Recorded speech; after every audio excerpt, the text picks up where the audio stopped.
Hello, and welcome to part two on our series for the English Civil War. And we'll just go ahead and dive in with the interregnum, what happens right after the English Civil War. The interregnum is this 11-year time period where there is no monarch in England. So Parliament is basically running everything while they try to figure out who they want the next monarch to be and what should happen with Charles I. So it ultimately kind of culminates with Cromwell purging the House of Commons of any moderates. And he creates instead this thing called the Rump Parliament in 1668 and 67. And it's through the Rump Parliament that they decide to behead Charles I. Specifically, they're doing this thing called regicide. So that's what you call it when you kill a monarch. And now that Charles I is gone, we enter what's called the Puritan Commonwealth. So Cromwell will rule the Rump Parliament and create a constitutional republic. So they create their own constitution that has all the listed rights and everything that people should have. And they also create a Council of State, so this annually elected committee of parliament. So there is no monarch, and the rest of Europe is really appalled by all of this. Other nations don't want to recognize or interact with England because they have this, what they consider to be a very unstable rule of power. Now, it only takes about 5 years, but Cromwell eventually dissolves the Rump Parliament. He thinks that things are moving in a way that he's not comfortable with. People aren't abiding by the rules that he kind of sees should be necessary for society to function. And he creates instead what's called the Protectorate, and he tears up this, what he considers ineffective constitution. He dismisses the Rump Parliament and their rules, and with the support of the military, he declares martial law and becomes a military dictator. He crushes a rebellion in Scotland using all of these forces, and he also crushes a rebellion amongst the Catholics of Ireland, and he essentially kills 40% of, ethnic Irish during this time period. So, as you can imagine, he ends his rule extremely unpopular. And specifically, he's out to get the Catholic Irish. So, you can see here in this image, kind of from left to right, how many Catholics in Ireland are going to own land in Ireland by the time that he's done being the Lord Protector. And England does not like Oliver Cromwell as a leader towards the end of all of this. They want an end to martial law. And when he dies in 1658, his son Richard takes over, but he's pretty, weak and he doesn't have the support that Oliver Cromwell had from the Puritan population. So his rule is only going to last for 2 years. Which then brings us to this time period called the Restoration from 1660 to 1688. So, what do the people of England do now that they get rid of, Oliver Cromwell's son Richard? They, of course, bring back Charles II, who is the son of Charles I, the guy that they, cut his head off. So, Charles II has been spending all of this time of the British Commonwealth in other countries. He spent some time in France, he spent some time in the Dutch Republic and the Spanish Netherlands because he knew that he couldn't come back to England at that time. He has a lot more charm and poise and kind of nuance than his father. And he does a lot of things to try to kind of bring England together. He's going to restore theaters and open up, pubs and things that were closed during the Restoration. And he's a big he favors a lot of religious tolerance. He has a lot of secret Catholic sympathies, which, might be a problem for him a little later. But he did spend a lot of time in Catholic countries like France. But he realizes he cannot repeat the mistakes his father made.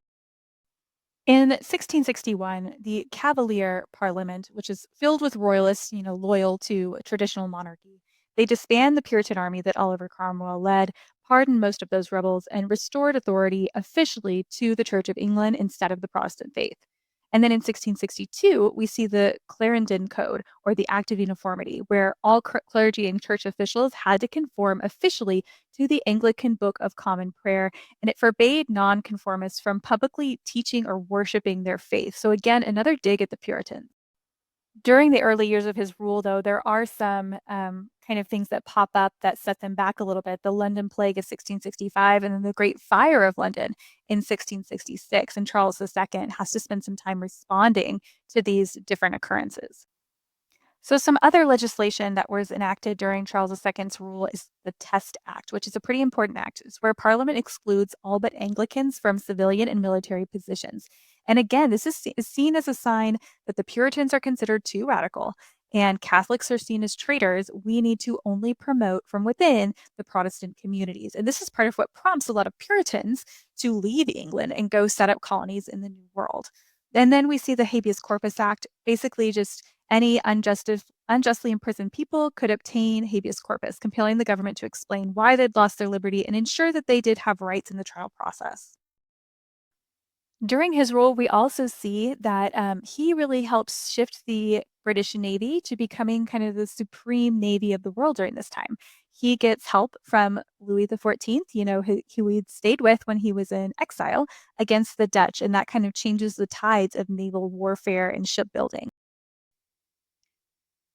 Now, unfortunately for England, Charles II dies, and his brother, King James II, he ascends the throne, and he's actually a convert to Catholicism from all that interaction of, being in France and different places while in exile.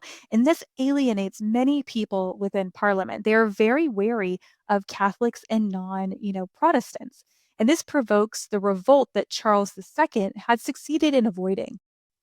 He basically takes away a lot of the things his brother had spent so much time doing. He introduced Catholics into the high command of the military. He leads a standing army a few miles outside of London so that he has, backup in case he needs it. He surrounds himself with Catholic advisors and attacks Anglican control of universities.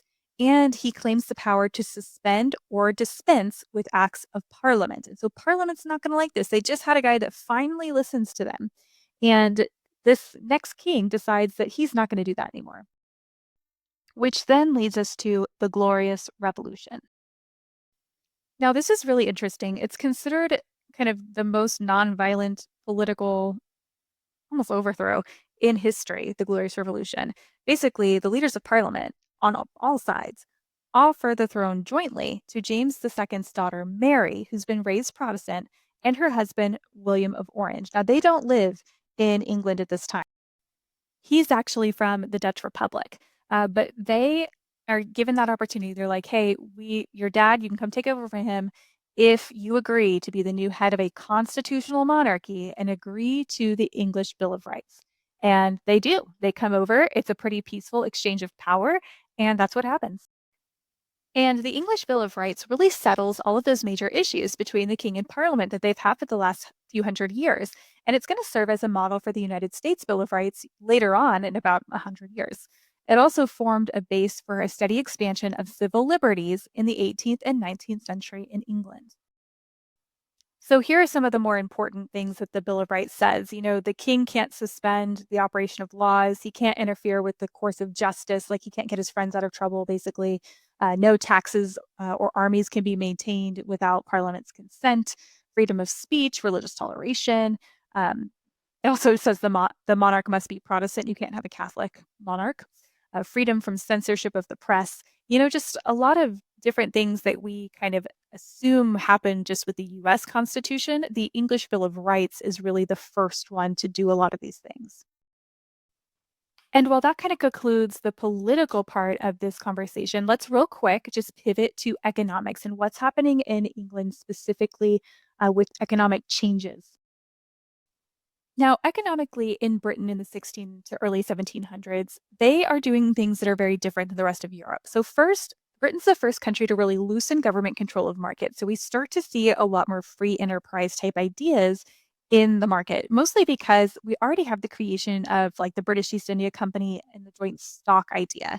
Now, the big thing we'll see is what's called the putting out system. So it's basically where like community members all living in the same area are working together to create kind of one finished product.